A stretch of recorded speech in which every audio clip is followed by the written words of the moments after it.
Bastante rico. Está dando para escutar bem?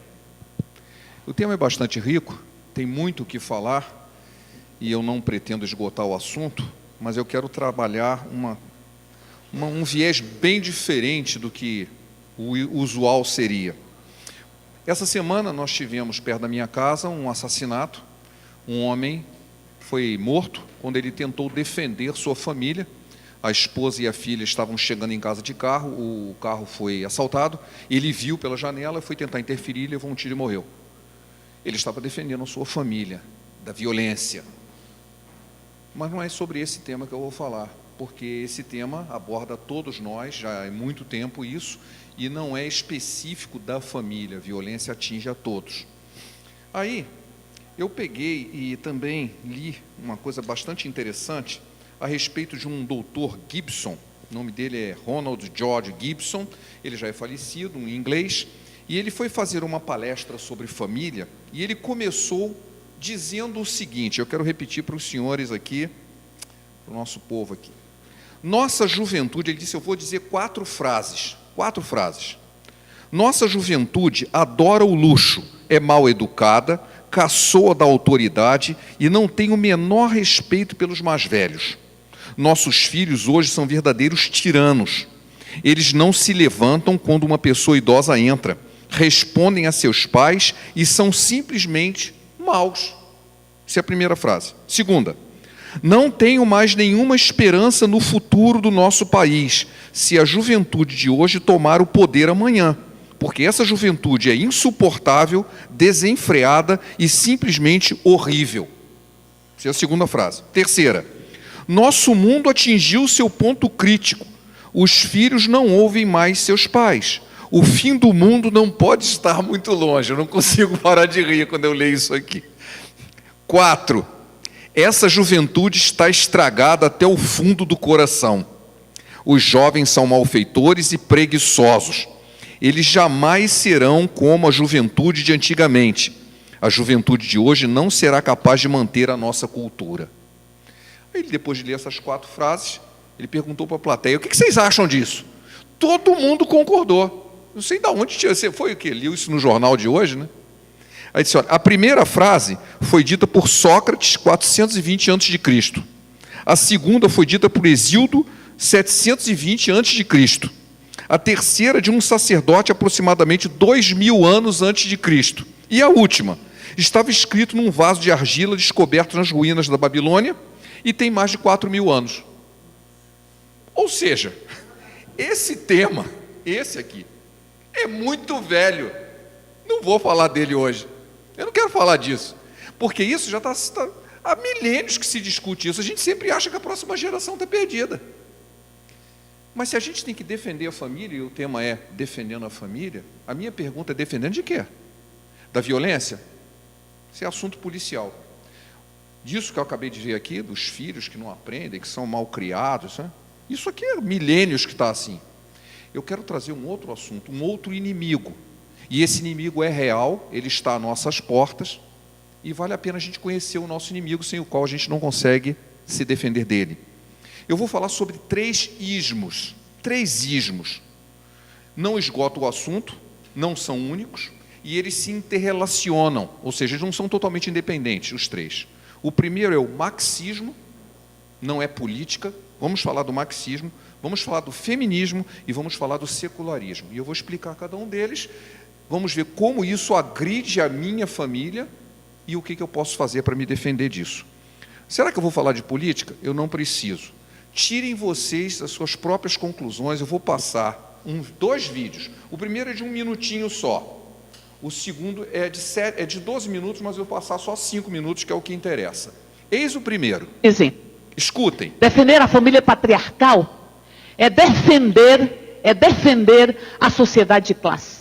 Porque se destrói a família patriarcal, se destrói a propriedade e se destrói a própria sociedade de classe, remontando a análise de Engels da história, da origem da sociedade, do Estado, da propriedade da família. E aí se destrói, se constrói uma anarquia. E essa anarquia vai invadir e enfrentar a ordem e os tabus. Por isso será uma sociedade incestuosa. Aí se constrói uma discussão que a partir da família patriarcal, da eliminação da família patriarcal, nós construímos uma sociedade incestuosa. Porque penso eu, porque demorei para entender isso, penso eu, que há uma discussão de que, como é um dos tabus mais universais, o tabu do incesto, se eu construo a anarquia e eu destruo a ordem, eu também vou destruir um dos tabus mais universais da humanidade, que é o tabu do incesto. E vão construindo a concepção de ideologia de gênero para promover o diálogo entre os fundamentalismos que foram articulados em grande medida por Eduardo Cunha. Ok. Para quem não conhece, essa senhora é uma deputada do Paraná, chama-se Érica Cocai. Está na internet, qualquer um pode ver. Ela diz claramente o que o marxismo quer: destruir a família. Destruir a família. Segundo a visão deles, a família é a raiz de toda a opressão, nós vamos ver mais no próximo vídeo, e que a ideologia de gênero é um dos instrumentos para destruir a família. Isso não está escondido, isso não é uma conspiração. A pessoa vai a público, isso é uma palestra sendo feita no Sindicato do Paraná, eu não me lembro qual era o sindicato, mas não dá para ver, mas no vídeo inteiro dá para ver, a plateia está cheia de gente. Isso está sendo dito explicitamente. Qual é o objetivo? Destruir a família e criar uma sociedade incestuosa. Como é que é? Gente do governo está planejando isso para a nossa família. Está na internet. Isso não é uma conspiração, se eu ouvir dizer. Bom, vocês acabaram de ver. Agora eu vou passar um outro vídeo para mudar um pouco o foco, porque eu trouxe uma deputada. Não vou nem dizer o partido, que não precisa, qualquer um pode ver na internet. Eu vou trazer um padre agora. Ele é bastante conhecido. Seu nome é Paulo Ricardo. Escutem o que ele está dizendo. Ele é um especialista no assunto. A palestra dele é de 12 minutos, mas quando chegar em 5 eu vou interromper. Escutem o que Esse casal de pedagogos, eles lançaram na década de 60 um livro, né, A Caminho da Igualdade, onde eles falam com toda clareza que é necessário educar as crianças e pegar as crianças na mais tenra infância para moldá-las conforme o novo parâmetro de gênero. Ou seja, de pessoas versáteis sexualmente.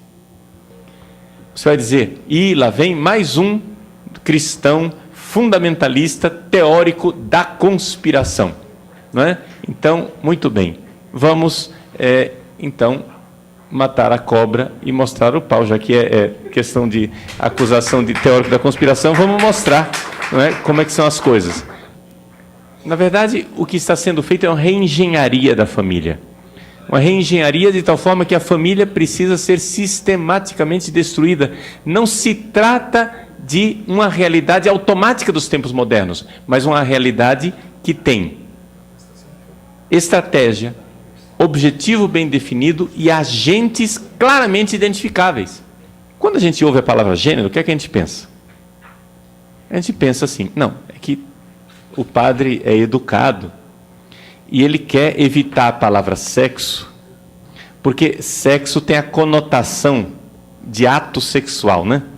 Então, é mais fácil, é mais educado, é mais correto, é mais polido dizer gênero. Mas não é isso. Gênero não é sexo. Gênero é uma construção social na cabeça dessas pessoas. E eles querem implantar no nosso sistema educacional e no mundo inteiro essa realidade para que as pessoas comecem a enxergar que os nossos filhos, desde pequeninos, devem ser educados para escolher se ele gosta, se o menino gosta de menina ou se ele gosta de menino. Qual é a identidade dele? Ou se ele gosta dos dois? Ou como é a sexualidade? Para essas pessoas, qualquer objeto de gratificação sexual é possível. Eles querem, em última análise, formar uma sociedade sexualmente maleável. A palavra bissexual é até meio ultrapassada. Dá para dizer bissexual. Mas, na verdade, sexualmente versátil seria mais adequado. Ou seja, a pessoa é sexualmente versátil. Hoje ela acorda dizendo, não, hoje eu quero ter relações com mulher. Amanhã o sujeito acorda dizendo, hoje eu estou meio gay, né? Eu vou ter relação com homem. E depois amanhã ele acorda e diz, não, eu quero ter relações com animal. E ele escolhe como objeto de gratificação sexual um hipopótamo, sei lá o quê. Vocês têm aqui a agenda de gênero. Abram na página 23. Vamos logo à origem de tudo. Não é? Na página 23, vocês encontram lá, no penúltimo parágrafo, a citação de uma obra de Engels. Ela foi publicada por Engels. Na verdade, o rascunho tinha sido escrito por Marx. Marx morreu, foi ele quem teve a intuição básica. E o Marx não teve condições de escrever isso e elaborar o argumento inteiro. Então, o Engels, póstumamente, pegou essa obra, né, de Marx, editou e publicou com o nome dele. A obra chama-se A Origem da Família, da Propriedade Privada e do Estado. Então, veja só. O que é a família para o marxismo? Para o marxismo, a família é a origem das desigualdades sociais. Ou seja, vocês poderão leiam o texto, vale a pena. Vocês poderão ler que o que é que a Revolução Marxista pensa? Existe uma desigualdade na sociedade e a sociedade ela é desigual porque existe a propriedade. Nós temos que abolir a propriedade. Como que nós vamos abolir a propriedade e implantar a igualdade social? Através da luta de classes. No fim da vida, Marx, que continuou pensando assim a vida inteira, notou o seguinte: a primeira propriedade privada não foi uma cerca que construíram. A primeira propriedade privada é a mulher. O homem toma posse da mulher, domina a mulher, e esse conceito de família patriarcal, onde o macho é o proprietário da mulher e dos filhos, é o conceito burguês de família. Portanto, a família deve ser destruída. Não haverá igualdade social enquanto subsistir a família. Enquanto a família estiver de pé, não é possível igualdade social. É necessário destruir a família, porque a família ela é a raiz de nossas opressões. Portanto, os papéis... Atenção! Lembram como é que nós definimos gênero? Gênero é o papel social, é uma construção social. Os papéis tradicionais de pai, mãe, esposo, esposa, pais e filhos, estes papéis devem ser abolidos porque eles são papéis opressores.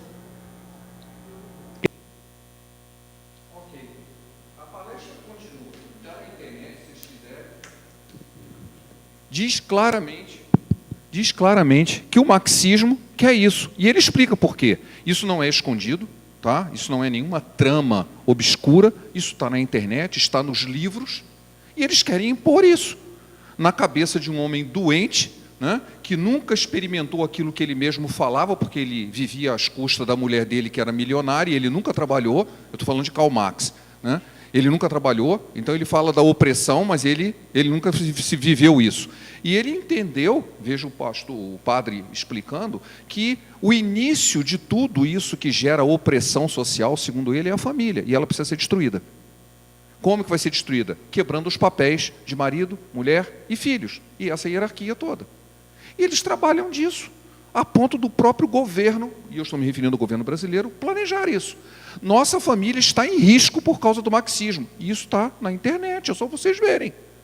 Estão planejando acabar com a família, por motivos, e aí vem aquela ideologia toda, irmãos, é porque a origem da opressão. Bom, se você acha que isso é certo, então você pode aderir. Mas nós não achamos isso certo. Eu não quero que a minha família seja destruída, eu quero defender a minha família. E sabe quem é o inimigo? Chama-se marxismo. Através de seus correligionários, estão planejando claramente acabar com a família. Acabar com o papel de marido, o papel de mulher, o papel de filhos e fazer uma miscelânea toda para gerar uma anarquia. A deputada falou claramente, ela se baseou em Engels também, que o homem falou aí, que o cara que escreveu esse livro, a família, a propriedade e a parte social, não me lembro exatamente o nome. Ele disse claramente, olha, vamos acabar com tudo isso e vai virar uma sociedade incestuosa, uma sociedade que, segundo o padre, é uma sociedade sexualmente flexível. Você pode ser qualquer coisa a qualquer momento. Porque o objetivo é, segundo eles, é uma sociedade igualitária. Isso mais parece a descrição do inferno, mas em todo caso, né, para quem não acredita nisso, marxismo é o inimigo número 1 da família hoje. Existe um outro inimigo, é o feminismo. Nossa, feminismo é o inimigo da família? É. Quando você ouve falar, e eles usaram essa expressão um pouco, uma sociedade machista é parte da estratégia feminista. Por que a nossa sociedade é machista? Estou vendo homens e mulheres aqui. Vocês já foram numa sociedade machista? Eu já. Uma sociedade muçulmana é uma sociedade machista. O sujeito entra num banquete, vem todo mundo com suas esposas, as esposas vão para um lado, sentam numa mesa escondido e os homens todos num banquetão, e a mulher fica separada. Isso é uma sociedade machista. Os homens sentam num lugar, a mulher no outro. A mulher se veste de um jeito todo coberto e não pode. Os homens trazem a mulher como se fosse um cachorrinho puxando na coleira. Eu já vi, eu estive lá. Lá é uma sociedade machista, em que é clara discriminação de sexo. Aqui não existe isso. Mas é uma sociedade machista. De onde que veio essa palavra? Por quê? Porque do feminismo, que basicamente começou após a Segunda Guerra Mundial, aproveitando o fato de que os homens estavam em guerra, as mulheres precisavam trabalhar para se manter a família. E a partir dali começou, não, mas é uma boa ideia a mulher trabalhar fora, porque antigamente a mulher cuidava de sua família. Assim, mas ela pode trabalhar fora porque, afinal de contas, ela precisava sustentar a família. O homem, muitas vezes, nem voltava, morreu na guerra, ou então estava na guerra. E a guerra durou muitos anos, então era preciso que alguém fizesse alguma coisa, e era natural, não nada de errado nisso. Pegou-se essa ideia e começou, não, mas a mulher devia continuar trabalhando, ela precisa ter a sua independência. E essa é a palavra fundamental, porque algumas pessoas mais desavisadas, elas entendem que o feminismo é uma luta, uma busca pela igualdade entre homens e mulheres. Quem pensa isso está completamente enganado. O feminismo nunca buscou a igualdade entre homens e mulheres. Às vezes até diz que está fazendo isso, mas é mentira. O que eles estão buscando é a independência, o que não é a mesma coisa. Independência da mulher em relação ao homem. Uma coisa que eu fiquei pensando, como de uma maneira assim bem compacta, né? Eu preciso dizer isso para a plateia. Aí eu peguei, tem um videozinho que eu recebi da internet, de uma youtuber famosa, moça muito bonita, uma ex-modelo, e ela não é feminista, ela é antifeminista, ela publica um monte de vídeos na internet, e as pessoas odeiam ela por causa disso. Em algum momento ela disse o seguinte: marido é aquele que te ama, te protege e cuida de você. Ok? Todo mundo concorda, né? As feministas não concordam. Aí houve o contraponto. Assim, o quê? Me ama, me protege e cuida de mim? Aí as feministas responderam da seguinte maneira: eu sei cuidar de mim mesmo, não preciso que ninguém cuide de mim, não preciso de ninguém que me proteja e eu amo a mim mesmo. Assim, ok, eu não preciso de homem. Então é o seguinte, não é a igualdade, é a independência. Eu não preciso para nada. Recentemente, aliás, há 2 anos atrás, 2 anos e meio, eu fui a um casamento de um amigo nosso. Ele nos convidou, nós já nos conhecíamos há muito tempo e tal, conhecemos a esposa. 1 ano depois eles se separaram, recentemente eu estive com ele. Por quê? É uma pessoa, essa moça, ela é uma executiva de uma empresa multinacional, agora ela mora na Alemanha, e ela simplesmente não agia como esposa. Assim, não queria ter vida em comum, porque eu não preciso de você para nada. Ele me contou, ela disse claramente para mim, mas eu não preciso de você para nada. Era um encontro fortuito, a gente se divertia na balada, mas eu não preciso de você para nada. Um pensamento desse não monta um casamento, não monta um casal. Por quê? Porque ela acha que ela não precisa de ninguém, ela é independente. Então, essa mentalidade destrói o conceito de família. não é possível. Ela combate o conceito. Ninguém pode formar uma família dizendo o seguinte: olha, eu vou continuar sendo eu mesmo, você se vira do jeito que você quiser, eu vivo a minha vida e de vez em quando a gente se encontra. Isso não é casamento, pelo menos não o casamento que está na Bíblia, não aquele que foi planejado por Deus. Então, essa independência, né, ela vem de um conceito feminista. Eu não preciso de um homem para ser feliz. Depois, com o advento que você pode fazer gravidez in vitro, eu não preciso nem para gerar filhos. Eu queria ser mãe, mas eu não quero ter um marido, eu não quero ter um homem. Eu vou lá e contrato um espermatozoide e engravido. Se eu não puder ter filho, eu posso até contratar uma barriga de aluguel, mas eu não preciso de ninguém. Total independência, portanto, não existe família para esse tipo de relacionamento. Eu sou uma célula, eu costumo dizer, uma ameba. Eu não sei quantos sabem, a ameba é um animal unicelular, e ele simplesmente, de repente, ele se divide em dois e viram duas amebas, que mais tarde se dividem e viram 4 amebas. Ele não precisa de uma outra, não precisa de ninguém. É totalmente independente. Alguns anos atrás, por causa do meu serviço, fui na Alemanha e um senhor, já bem mais idoso, inclusive, do que eu, uma pessoa experiente, ele me perguntou como era a juventude aqui do Brasil.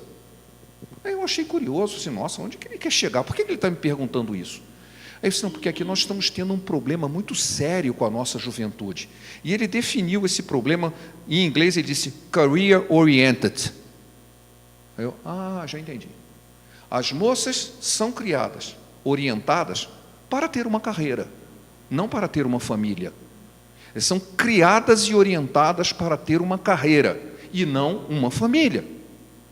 Então, se algum dia ela vier se casar por qualquer que seja o motivo, tanto o marido quanto os filhos vão ser um impedimento àquilo que é o objetivo da sua vida, a sua carreira. Não é à toa que está se deturpando tanto o relacionamento e não existe continuidade. É difícil até se manter junto desse jeito. Por quê? Porque a prioridade é a minha carreira. Eu quero a minha carreira. Mas eu vou me mudar de cidade, mas se eu tenho... Não, você fica para aí, eu vou me mudar de cidade, porque a minha carreira, eu posso subir mais ainda e não vou me precisar de você. Então, você orienta as jovens, ele estava se referindo às moças, são orientadas a ter uma carreira e não ter uma família. Elas não sabem se conduzir dentro de casa, não sabem cuidar de uma casa, não sabem cuidar de ninguém. Às vezes não sabem cuidar nem de si mesmo. Conheço pessoas hoje que estão sendo cuidados de tal maneira que eles não conseguem cuidar de si mesmo, precisa que alguém cuide de si.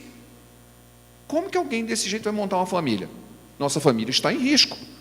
Terceiro, o secularismo.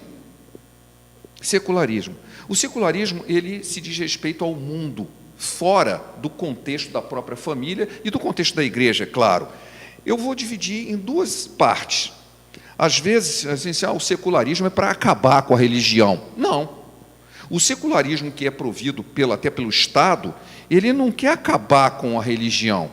Ele quer que não tenha influência, que exista um mundo religioso. Não quero. O mundo é laico.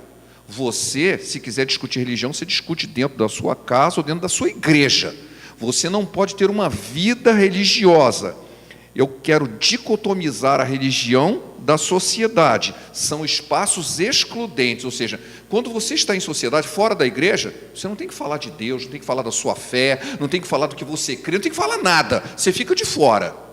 Esse é um aspecto do secularismo. E muita gente está aderindo a isso. Senão, para discutir sobre fé, sobre Deus, a gente faz isso na igreja, quando está em grupo de estudo, no momento de oração, depois disso, na vizinhança, na escola, no trabalho. Não, isso aí é outro espaço. Isso é o secularismo. O outro aspecto do secularismo é a aceitação daquilo que é mundano em relação ao que é santo. É a inversão de valores por parte da igreja. Quando existe até um texto na Bíblia, o apóstolo Paulo fala isso, que é tomar a forma do mundo. Você fica com a forma do mundo. Há uma inversão de valores quando ela começa a se voltar para as coisas do nosso dia a dia, para o presente século, que a gente chama, esquecendo da natureza do futuro eterno das coisas. Assim, não, eu só estou olhando o imediato, eu só quero o agora. A secularização ela toma uma forma mais direta, né? E acaba se refletindo numa frieza espiritual, porque se eu não dou um caráter espiritual às coisas, tudo tem um caráter material, você esfria na sua fé. Eu vejo aquilo de uma forma muito pragmática, uma forma utilitária, né? eu passo a copiar os modismos, eu passo a ter o mesmo tipo de vaidade, eu passo a ser consumista. Uma vez eu ouvi um pregador falando, e ele era de cunho marxista, que ele falou que a sociedade, o capitalismo... Aí eu depois chamei assim, amigo, você não sabe o que você está falando do consumismo, né? Não tem nada uma coisa a ver com a outra. Os socialistas também são consumistas, eles adoram consumir. Não tem nada a ver, para de falar de política, né? Você está falando do desejo de ter. Esse é que é o detalhe. Os valores éticos passam a ser os valores do mundo. Eu valorizo mais o ter do que o ser. Eu costumo dizer, antigamente, quando eu era criança, era muito comum assim, o que você vai ser quando crescer? Né? Todo mundo respondia. Hoje em dia, assim, o que você pretende ter quando crescer? Eu não quero saber o que eu vou ser, não interessa o que eu vou ser, interessa o que eu vou ter. Eu quero ter assim que eu tiver 18 anos, eu quero ter um carro, eu quero ter não sei o que, eu quero ter mais isso, eu quero um iPhone XYZ de última, a geração do futuro ainda, que não nem aconteceu ainda. O cara já sabe o que ele quer ter, mesmo que ele não seja nada. Eu não preciso ser nada, basta que eu tenha. Então eu estou valorizando o ter em vez do ser. As coisas são mais importantes do que as pessoas, né? Eu já vi vários vídeos assim, inclusive desenhos brincando, que tem uma pessoa morrendo afogada, em vez do sujeito ir lá correr para socorrer, o cara fica tirando selfie e filmando para pegar e depois botar na internet que ele viu um cara morrendo. Mas como assim você não vai acudir o cara que está passando mal? Não. Eu gravei um momento muito especial, todo mundo vai dar like lá para mim, eu vou ficar todo feliz com isso. Quer dizer, as coisas passaram a ser mais importantes que as pessoas. Se eu tenho que manter tudo isso, qual é o tempo que eu tenho com a minha família? Eu não tenho tempo com a minha família. Você chega, e falei isso no domingo agora, né? Chega na casa de uma pessoa, a pessoa diz assim, aí tem uma criança lá, um adolescente, está jogando na televisão. Aí assim, oi, Wanda. Nem olha para você, continua lá, ignora a sua presença, né? Aí a pessoa olha para o pai, para a mãe, está concentrado. Está concentrado, não, é mal educado mesmo. Ele está ignorando as pessoas. Ele não está nem aí para o que está acontecendo. Não está nem aí, você não fala nada. Ele não tem educação nenhuma. Ou então faz como a minha sobrinha, né? Passou, oi, fulano. Aí a mãe diz assim, ela é tímida. Ela é tímida? Não, ela é mal educada. Não tem nada de tímida, ela é mal educada, ela não cumprimenta as pessoas, ela não se relaciona com as pessoas, ela não tem tempo para ninguém, só para si mesmo e para as coisas dos modismos que vão alterando, né? A cada nova mídia social que é lançada, começou com o Orkut, depois passa para não sei o quê, passa para não sei aonde, e assim vai. Uma vida virtual, ela não tem uma vida real. Ora, o secularismo entrou na nossa família. Aí a pessoa chega assim, não deu, sabe? A pessoa estava muito... Eu cheguei atrasado na igreja, nem consegui, porque eu não consegui tirar meus filhos de casa. O que eles estavam fazendo? Aí, se você vai ver, o tempo que eles gastaram na internet, o tempo que gastaram... As coisas não têm valor nenhum. Eu não vou abrir mão do tempo que eu tenho para fazer as coisas do meu dia a dia para separar para Deus. Não. Eu não vou nem dizer para Deus para não dar um aspecto assim muito evangeliquez, para dar aspectos a coisas que realmente no passado valiam a pena. O relacionamento, seja com Deus, seja com as pessoas. Eu não tenho tempo para nada. Eu não conheço as pessoas. Eu não conheço a reação das pessoas. Não sei porque eu nunca convivo com elas, embora estejam muito próximas. O secularismo definitivamente é um grande inimigo da família. Mesmo porque, para você sustentar tudo isso, né, essa quinquilharia de coisas novas que estão surgindo, eles custam dinheiro, você tem que trabalhar para isso, né? Normalmente se trabalha, né? Lógico que existem caminhos alternativos que não valem a pena citar, mas você trabalha para conseguir aquilo. E você trabalha tanto que você não tem tempo. Mas eu dei tudo o que os meus filhos queriam. Eles só queriam um pai, né? Eu recebi no Dia dos Pais um desenhozinho de uma criança que, enquanto o outro estava com um pacote carregando para o seu pai, ele pega um caixote velho. Assim, como assim? Ele pretende dar um caixote velho para o pai? Aí porque ele era baixinho, então ele sobe no caixote e dá um abraço no pai. E que com certeza deve ter valido muito mais que um presente, porque ele foi lá dar um abraço no pai. Quantos pais não receberam um abraço dos seus filhos, né? Talvez ele tenha até recebido um presente, um zap dizendo, valeu aí, velho, negócio assim. Mas isso aí não é a mesma coisa, né? Nós não temos mais relacionamento com nossos familiares em função do dia a dia do secularismo. As coisas que estão em volta da gente substituíram os valores que para nós anteriormente eram tão importantes e agora não são mais. Não existe certo e errado. No secularismo existe o que é bom e o que não é bom para você. Eu não preciso pensar em certo e errado. Para quê? Mas a Bíblia diz que tem. Os conceitos cristãos diz que tem, e quando você está no caminho errado, gera consequências. Não pode falar uma coisa dessa, você está constrangendo, você está fazendo bullying com a pessoa, você está constrangendo alguém. Bom, esse tipo de coisa, falei de uma forma resumida dos nossos 3 grandes inimigos. Agora vamos dizer o seguinte, o que eu vou fazer diante disso? Ok, apresentei o problema, apresentei o inimigo. Como é que a gente vai combater ele? A primeira coisa é evitar. Tem coisas que eu consigo evitar, claro que tem. Eu posso evitar muita coisa na minha vida. Eu não tenho que assim, isso vai me acontecer de qualquer maneira. Não necessariamente. Algumas coisas nós não conseguimos evitar, outras nós conseguimos. A própria Bíblia diz o seguinte, olha, não vos enganeis, as más conversas corrompem os bons costumes. O que quer dizer com isso? Você está acostumado a só conversar bobagem. O que você acha que a sua cabeça está pensando? O que está no seu coração? Só tem bobagem lá dentro. Jesus disse que o coração transborda, a boca transborda do que está cheio o coração. Se você está se alimentando de coisas que não presta, você está se alimentando de coisas que não prestam, o que você acha que você vai ser e pensar?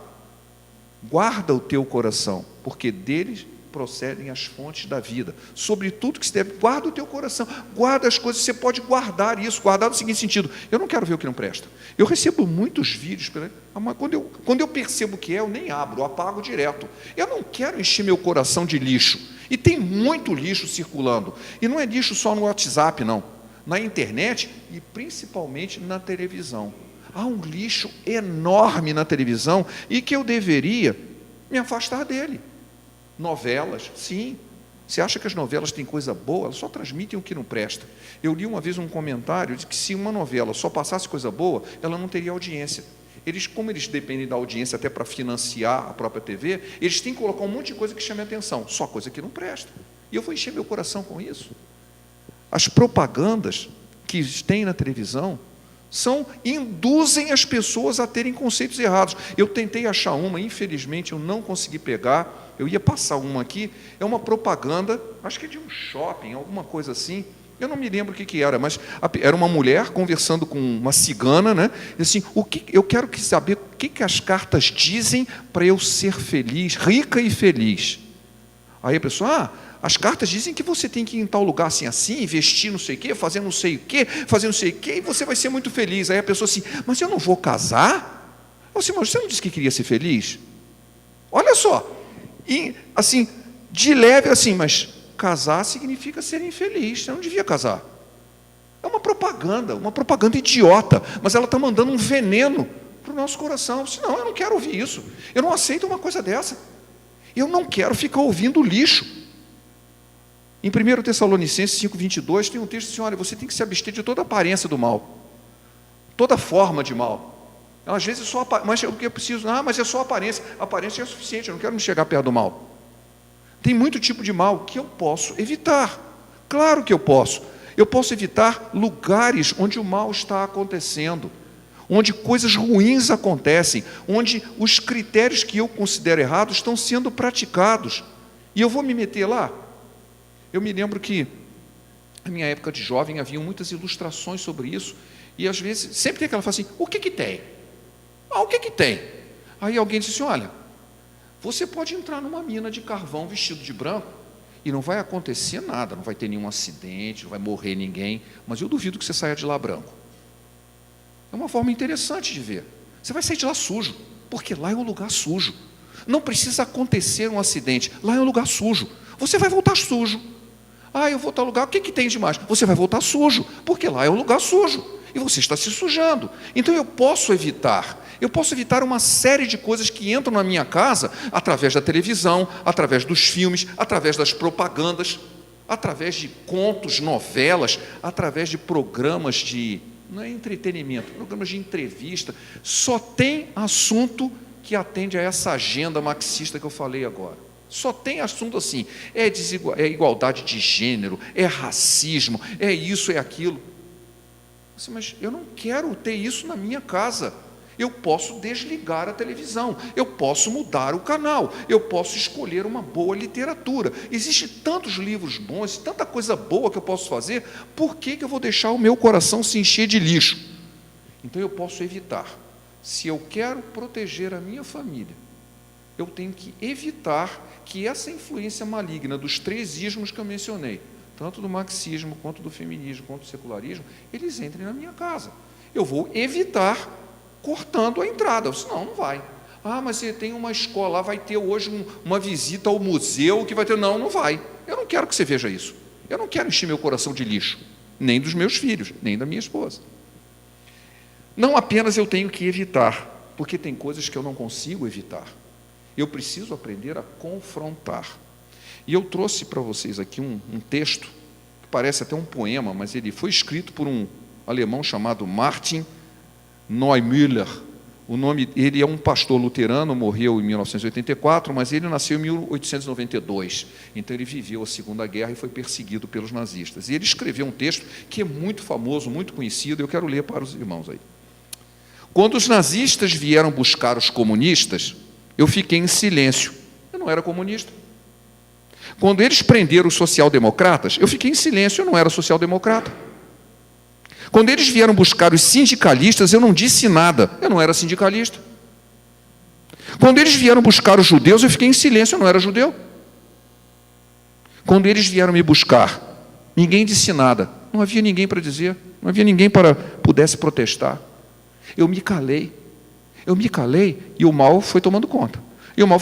Mas você não tem nada com isso. Tenho sim. Eu tenho que confrontar o mal, aonde ele estiver. Mas não está comigo, mas está com o vizinho. Um dia ele pode chegar em mim. Eu não quero isso. Eu tenho que aprender a dizer, não, isso está errado. Veja bem, eu não estou como assim, vamos sair daqui agora, vamos fazer uma manifestação, pega uns cartazes, aí vamos pela rua. Não é isso. Talvez tenham pessoas que se animem mesmo e vão fazer. Amém, pode fazer, não tem problema nenhum não. Mas não é isso que eu estou dizendo. Individualmente, a gente tem que aprender a não calar, assim, porque senão nós não podemos ficar assim. Se você falar alguma coisa, alguém vai ficar bravo com você. Não me interessa, eu não tenho que me calar por causa da mentira. Eu tenho que falar a verdade, eu tenho que confrontar. Eu não posso conviver com as obras das trevas. A Bíblia nos diz em Efésios 5:11 que nós temos que condenar isso. Nós temos que dizer, isso aí está errado. Eu não quero impor você a minha fé, mas eu tenho que dizer, o que você pensa, eu discordo. O que você está falando está errado. Isso aí vai terminar mal. Se você quer continuar, você tem toda a liberdade, mas eu digo, não quero, isso está errado. Eu estou respeitando o direito dos outros e estou me fazendo respeitar o meu. Eu não posso me calar com o que chamam hoje de politicamente correto. Você não pode falar isso. Você não pode falar isso. Eu troquei informações com uma ex-professora e ela estava dizendo, não, porque eu não acho que tenha que acontecer assim com os homossexuais, falou um monte. Eu falei assim, olha, você já tentou falar isso na sua escola? Se você falar isso, talvez você seja processada. Por quê? Porque há uma lei lá para calar a boca. Você não pode ir contra o que diz que tem que ser assim.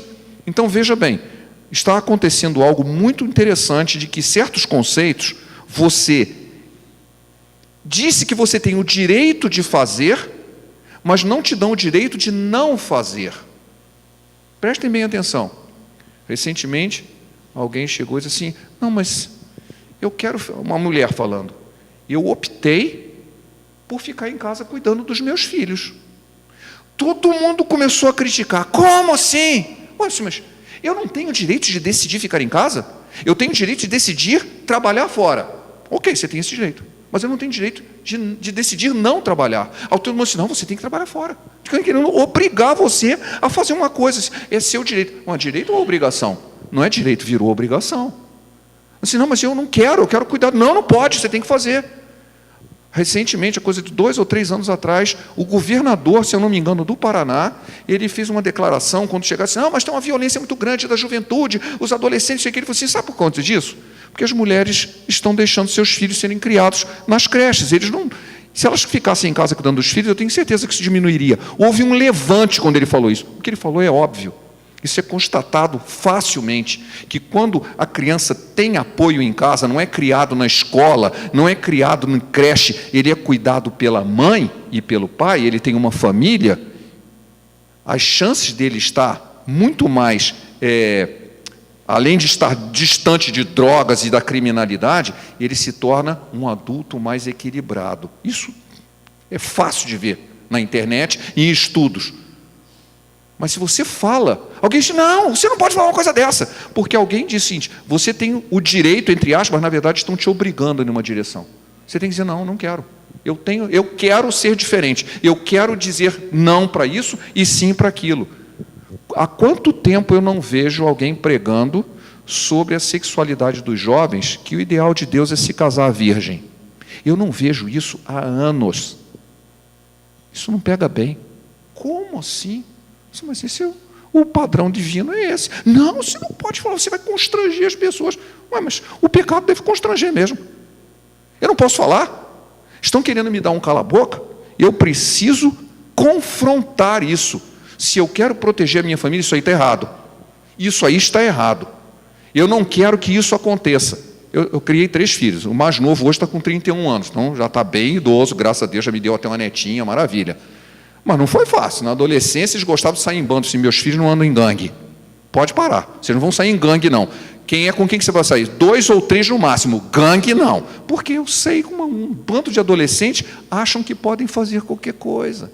Que são superiores a tudo, que podem violar a lei. Não, você não vai fazer isso, não. Vai ser dessa direção. Eduquei-os. Foi difícil? Foi. Mas hoje em dia estão todos criados. Glória a Deus por isso. Tive que dizer não, muitas vezes. Tive que dizer, eu não aceito isso, você não vai fazer. Já grande, já com 17, 18 anos, eu disse, não, você não vai fazer.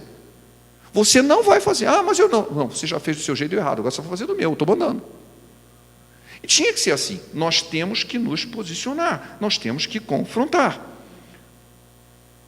Nós precisamos dar antídotos. Ou seja, quando você ouve algo que você sabe que não é o caminho certo, que é contra a sua família, você tem que dizer, não, mas o certo seria desse jeito. Eu vi uma piadinha, era uma piadinha política, mas ela tem um fundo de verdade. Os defensores do aborto, uma deputada, chegou e disse assim, não, o aborto é a única solução para uma mulher pobre não criar o filho de um vagabundo.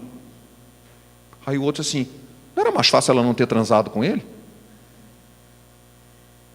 Assim, por que eu tenho que ouvir isso, que é um crime? Assim, não, mas era mais fácil você ter feito o outro, do jeito certo, aí não ia acontecer nada disso. Nós não podemos nos calar, a gente tem que confrontar isso, não, isso é errado. Por que isso tem que ser assim? Não, não tem. Nada podemos contra a verdade, senão em favor da verdade. Não adianta querer lutar, não, eu tenho que me calar. Se eu me calar, vai acontecer igualzinho lá o Niemöller falou. Sim, eu vou me calando porque eu não tenho nada com isso, não é comigo, mas o dia que for, não vai ter ninguém para me defender, porque eu não defendi o que era o certo. Eu tenho que me posicionar.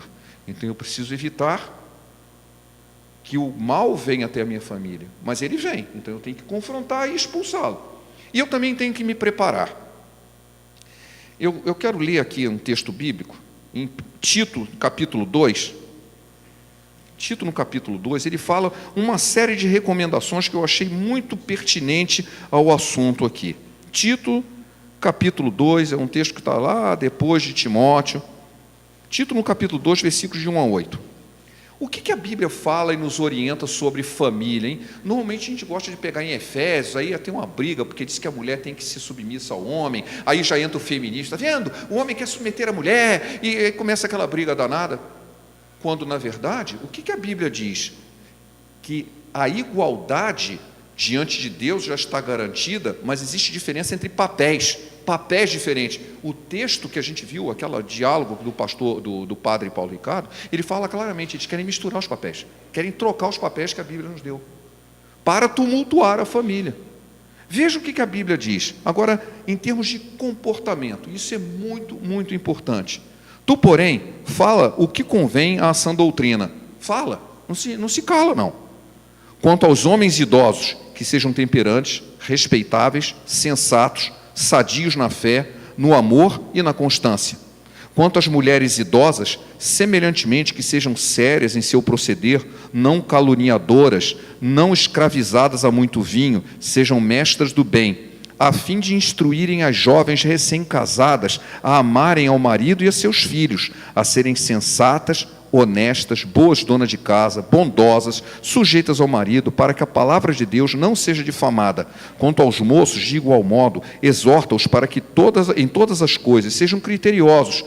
Torna-te pessoalmente padrão de boas obras. No ensino, mostra integridade e reverência, linguagem sadia e irrepreensível, para que o adversário seja envergonhado, não tendo indignidade nenhuma que dizer a nosso respeito. Eu acho esse texto fantástico. Ele diz o seguinte: você tem que ser um exemplo. Mas ele fala alguma coisa muito importante: as mais velhos têm que ensinar os mais novos. Recentemente eu estava conversando com o pastor, senão, porque o fulano precisava fazer isso, mas ele não sabe fazer. Assim, como assim ele não sabe fazer? Ele não sabe criar o próprio filho? Não, ninguém ensinou. Mas quem tinha que ter ensinado? Seu pai ou sua mãe. As moças não sabem ser donas de casa, não sabem cuidar de um lar, porque elas não foram ensinadas. Elas precisam ser ensinadas. E não apenas planejar sua carreira, elas precisam ser ensinadas. Aqui diz claramente: as mulheres mais velhas têm responsabilidade de ensinar as mais novas. Os homens mais velhos têm responsabilidade de ensinar os moços. Nós precisamos ensinar a próxima geração e não deixar que se criem sozinho com um outro inimigo ao redor, rugindo como um leão, preparando a destruição da família, como eu acabei de mostrar aqui, para acabar com a família com um motivo totalmente estranho aos nossos conceitos, e nós não vamos falar nada. Ensine a seus filhos, ensine as suas filhas. Isso é o que a gente tem que fazer, a gente tem que se preparar, porque bem preparado a gente enfrenta o problema, a gente enfrenta. Foi isso que Jesus nos disse, já estou terminando, que é um texto bastante conhecido, lá em Mateus, no capítulo 7, quando ele fala uma parábola, que é muito conhecida, no capítulo 7, no versículo 24, assim: aquele que, pois, ouve as minhas palavras e as pratica, é comparado a um homem prudente, que edificou sua casa sobre a rocha, caiu a chuva, transbordaram os rios, sopraram os ventos, e deram com ímpeto contra aquela casa. Não caiu, porque fora edificada sobre a rocha. E todo aquele que ouve as minhas palavras e não as pratica, será comparado a um homem insensato, que edificou sua casa sobre a areia, e caiu a chuva, transbordaram os rios, sopraram os ventos, deram com ímpeto contra aquela casa, e ela desabou, sendo grande a ruína. Há uma comparação muito importante aqui. As duas casas sofreram o mesmo ataque. Em momento algum que ele disse: olha, se você fizer isso, talvez a sua casa não aconteça nada. Não, ele não disse se, ele disse quando. Vai acontecer, sua casa vai sofrer tempestade, vai ter vento, vai ter ventania, vai ter tempestade, vai ter água, vai ter tudo. Só que se você construiu sobre a rocha, ela não cai. E se não construiu, ela vai desmoronar. A gente quer preparar a nossa defesa da nossa família? É só olhar aqui. Como é que faz uma casa que não cai diante da tempestade? E ela está presente. Ela não virá, ela já está presente. Ouve as minhas palavras e ponha em prática. Isso é colocar a casa sobre a rocha. Colocar em prática as palavras. Fazer verdade ideias, transformar em ação, transformar em ideias em convicção. Sim, eu não quero isso, eu vou viver desse jeito, porque é assim que deveria ser o certo. E aí quando vier a tempestade, não, mas eu sei confrontar a tempestade. Vai passar e a casa vai continuar de pé. Isso é o que a palavra de Deus nos diz, isso é o que o cristianismo tem pregado para preservar a família. Não importa as ideias, os ismos que estão por aí. Se você está sendo convidado a discutir coisas totalmente fora da palavra de Deus, não, eu não tenho que fazer isso.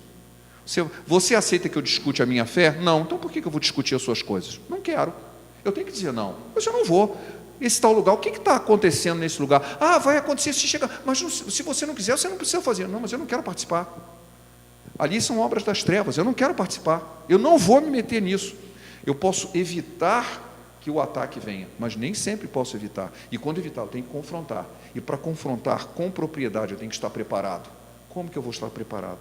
Colocando em prática os ensinos que nós vemos na Bíblia, a ética cristã, aquilo que Jesus nos ensinou. E aí a gente pode fazer finalmente aquela decisão que nós sempre terminamos aqui, quando falamos de família, que está lá em Josué, quando ele disse, olha, eu tomei uma atitude, eu tomei uma decisão, eu e a minha casa vamos servir ao Senhor, os outros eu não sei o que vai acontecer, mas eu tomei essa decisão, e eu vou colocar em prática. Se eu quero defender a minha família, os ataques estão claros, eu não preciso saber, da onde que vem, eu já sei onde estão, eu preciso confrontá-los, eu preciso evitar o que pode ser evitado, eu preciso confrontar o ataque, e tenho que estar bem preparado para isso. Obrigado pela presença de vocês. Pastor Marco Aurélio. Deu certinho.